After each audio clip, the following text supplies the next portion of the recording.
This is the Best Health Podcast, brought to you by Wake Forest Baptist Health in partnership with MedCost. Good day, everyone. Welcome to the latest Best Health Podcast. So it's summertime, and the kids are out of school for the summer, and lots of play dates going on, and lots of family get-togethers and vacations, and we're having fun outside a lot. So we thought, what better person to bring in to the Best Health Podcast than Luly Beckles. She's our Pediatric Injury Prevention Coordinator and Safe Kids Coordinator with Brenner Children's Hospital. So welcome, Luly. How are you? Hi, Justin. Thank you for the invitation. Oh, thanks for being with us today. We really appreciate it. So we're going to get into lots of really good information about summer safety for the kiddos and for the family, and how to just be mindful and be aware to help prevent some preventable injuries. But before we get into that, I guess just tell us a little bit about yourself, Luly, how long you've been with Wake Forest Baptist, and how long you've been involved with pediatric injury prevention. So I've been an employee almost for 4 years, since July 2015. Was a volunteer for 9 years prior to that, and have been doing, advocating for child safety and injury prevention throughout my professional career, but definitely since 2006 with the annual Bike Safety Day. Okay. So. Well, that's great. So I guess we'll jump right into it. Since you mentioned annual Bike Safety Day, so one of my boys' favorite thing to do is ride their bikes, and I don't know if it's like this with girls, but with boys, they try and do things they haven't done before on their bikes. So like, what's the newest trick I've never done? Or, hey, can I jump this? Can I go this high? So, they like to be adventurous and try new things. So I guess that's one of the things that kids are doing a lot this summer. So talk a little bit about what we do for bike safety and bike injury prevention with Safe Kids and Brenner Children's. So every summer, usually in May or June, we hold an annual Bike Safety Day with the Winston-Salem Police Department, Downtown Bike Patrol. It's usually at Caladium downtown, and our bike safety event will be on June 15th. And, we also hold bike safety events throughout the school year and during the summer. So different summer camps, the different elementary schools in the region, usually 4th and 5th graders. And we talk to them about the importance of wearing a properly fitted helmet, understanding that their bicycle is their first vehicle. And like you were saying, children are, impulsive. They are adventurous, and they want to try new things. But with the partnership that we have, we work very hard with them to emphasize the importance of protecting their brains and wanting them to realize that their bicycle is actually their first vehicle, and a helmet is required by law. But if they get injured, if they have a concussion, or they suffer a worse injury, we can give them a brain back. So we are all about prevention, and we provide every student or every child that comes to an event, to one of our events, we have properly fitted bike helmet. So you guys provide free helmets to the kids at these events. That is such a cool service. Yes. That is really nice. And I don't want to just quickly brush over the key phrase there, which is properly fitted. Properly fitted. Because my boys, they'll run out and they'll just want to throw their helmet on real quick and start and take off down the road or riding the bike in the yard. And I'm like, well, wait a second, let's make sure that it's on correctly. So I guess let's not gloss over that and talk about the importance of it being properly fitted and how people can go about looking at how a helmet can be properly fitted. So what we tell children, or we teach them, is that when they put a helmet on, they have to look at three things. So they have to look at their eyes, their mouth, and their ears. They should have 2 fingers between the helmet and their head, in between 2 to 3 fingers.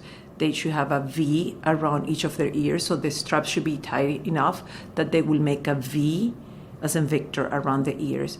And then in the strap by the chin, they shouldn't have more than 1 inch. And I always tell them, open your mouth. Why? Does it fit correctly? The helmet shouldn't be moving from side to side. It should be properly placed, because many children put a helmet on, they don't strap it, and then they go riding their bike and it flies out. Sure. We also talk about the hand signals, the importance of knowing how to turn left, how to turn right, how to stop, and the importance of realizing that vehicles and drivers are not looking for children on their bikes. So they should always make eye contact and look at the driver and the individual, and signal and make sure that they're being visible at all times. Also wear colorful clothing, reflective clothing, so they can be visible. They should have a backlight, is required also by law.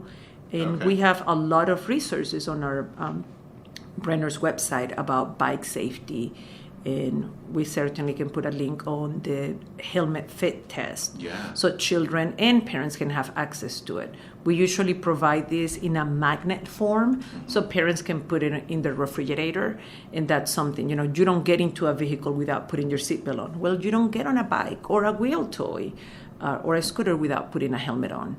And many, many children throughout the summer, I see so many children riding in different neighborhoods in the community without helmets. Somehow they don't think that they need a helmet because they don't have training wheels.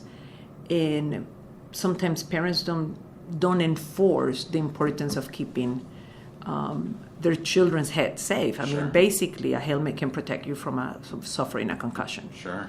So well, that's great information, Luly, on riding our bikes. And I want to transition, because we can. There's so much great summer safety information to talk about with our children.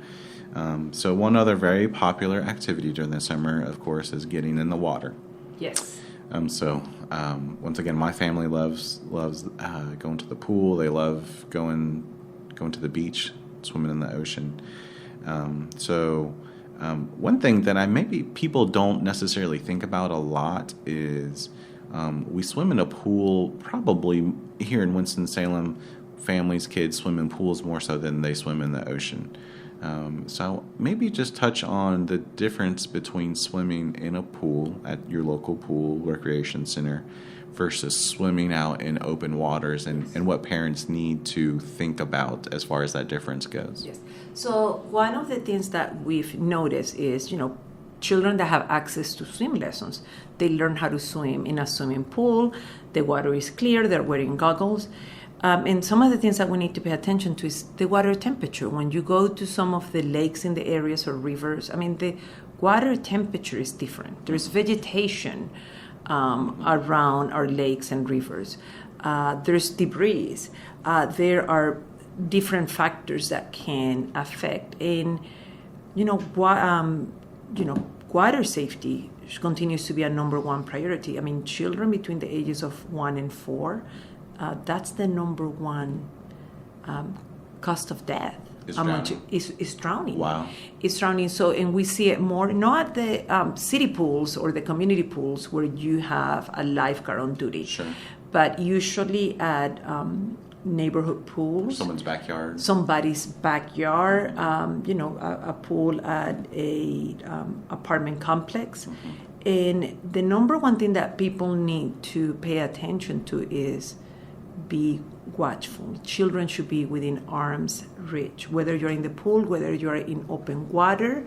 In the pool, you sort of know when you're going deeper and deeper. In open water, you can be at 1 foot and swim a little bit, and suddenly you're 5 feet, 10 feet, 15 feet deep in the water.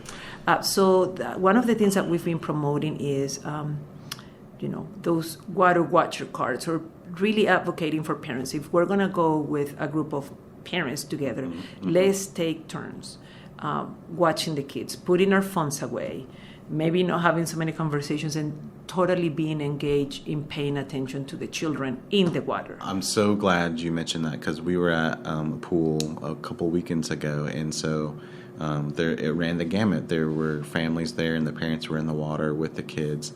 But then there were parents there, and they were on their phones. Yes. Out, on the lounge chairs on the pool deck, and yes. I thought that was interesting just to see, the differences. And, and it's so easy now because everybody's on their phones. Everyone's on their phones. Everyone is on their phones. And I mean, drowning is silent, and a child can drown in a matter of seconds. Mm-hmm. So we always advocate, be there with your children, teach them how to float in the water, enroll them or sign them up in for swim lessons. That is so important. And again, remembering that swimming in open water is totally different from swimming in the pools. We also have families in the area that do swim and go to lakes in the area that are non-swimming areas. And I hear a lot from our fire departments that have to respond to rescues in areas in our community, in our state, that are not, even though there's a body of water, is not designated for public swimming. Sure. And it just happens a lot. So, having rules around the water, if you're going to go to somebody's backyard party in the pool, there should be somebody assigned to watch the children at all times and take turns. Somebody doesn't want to be watching all the kids for 3 hours. Right. But then it's reasonable to say every 30 minutes, somebody's going to take turns. That's right. And many, many times it happens that everybody goes in, or there's so many people and a child just slip into the pool and nobody noticed. And again, drowning is silence. It's not like how we see it in the movies. Sure. And unfortunately, many times it's too late. Sure. So that's really good information, Luly. And you touched on a point, and maybe I should have asked this question at the beginning as step one. But step one is be proactive and have your kids learn how to swim. Yes. So learning how to swim, having them be able to swim is going to give them a huge advantage before they get into any body of water. But when we're talking about younger children and toddlers and preschoolers, teaching them how to float. Oh, yeah. So before they learn how to swim, we need to teach them how to float. Because if they fall in a body of water, they should be able how to turn their back and be able to, weigh in the water with their heads up and their back until an adult can be with them. And again, summer is fun. We all want to have fun. But I have children too, so they would tell you that I'm always watchful being just right next to them. And teenagers, as they get older, we think, if you happen to go to the ocean with the current, everything, we can read on the news what's happening in our coast and how the last hurricane we had changed the current in our ocean. So don't assume that because a teenager might know how to swim and they're older, that they're not going to be impulsive. They tend to be more risk takers, and they tend to go deeper in the water, have rules set with the children, with the teens. Never swim alone, never go into a body of water without an adult supervising you. That is so important. And be watchful of those preteens and teenagers. They also need this water safety information, the rules, establish the rules. You're going to come out every 15 minutes. You're not going to go past 5 feet of water. Yeah, that's a great point. I'm glad you brought that up about the older kids and the teenagers, because people do think about, the kid's been swimming for a few years, knows how to swim, and he's a teenager now, or she's a teenager now, and but there still needs to be some vigilance in place. Yeah, that's a great point. And rough playing and running and pushing and shoveling. I mean, kids are going to be kids. Sure. And childhood is a sport, but there are ways to keep them safe and to still have fun in the summer. Sure. Well, speaking of keeping them safe, I have a prop, but the people listening to the podcast are listening. They can't see it. So we have one of our Brenner Children's Hospital's life vests. Yes. And in honor of Luly being here and talking about summer safety, I want to give a plug. We're going to give away a couple of life vests on our Brenner Children's Facebook page. So if you're listening to this, go check out the Brenner Children's Facebook page, and you'll see a post to enter to win. We're giving away a few life vests in honor of Luly being here and it being summertime. So, and that's something so important yes. with, you were talking about going out of town with your kids. Recently, I went up to the mountains and to do some river tubing. Yes. And I was surprised to see so many children were not wearing a life vest that has been U.S. Guard approved. And I think I was one of the few adults that chose, even though I was going river tubing, that chose, because I practice what I preach, sure, to wear a personal flotating device that has been U.S. Coast Guard approved. So as you go into our area, lakes and rivers, remember to put those. I mean, every child under 13 should have one, but I believe everybody that gets on a boat or is swimming in an open water should have one of these personal flotating devices. I think that's a great point, and my family loves kayaking. So we were kayaking recently, and that's definitely, before you get in the water, going kayaking. And I know that's growing in popularity around here. Just make sure you have a personal flotation device. Yes. And for summer travel, make sure that your children's car seat are properly installed, that you attend one of our monthly car seat check events, or go into our Brenner website and you can see a link of places where parents can go and get their car seats checked. And again, the preteens and teenagers, sometimes they do forget to put their seatbelts on. Something happens to their brain. They've been in car seats. They sort of feel older. Make sure that everyone in the vehicle is properly buckled and safe for summer travel. That is so important. I'm glad you brought that up. So there's so many trips going on during the summer. Talk to us a little bit about that. And like Luly said, I'll give a plug here. If you go to brennerchildrens.org, you can see the calendar of events and see the monthly car seat checks that Safe Kids and Luly coordinates with Brenner Children's Hospital. So talk to us a little bit about the car seat checks and how important it is, and how often that you come across car seats that aren't properly installed, or kids that aren't properly fitted for car seats. Every single day. Every day. Every day we have a child in our pediatric emergency department, a child or a couple of children that were involved in a motor vehicle crash.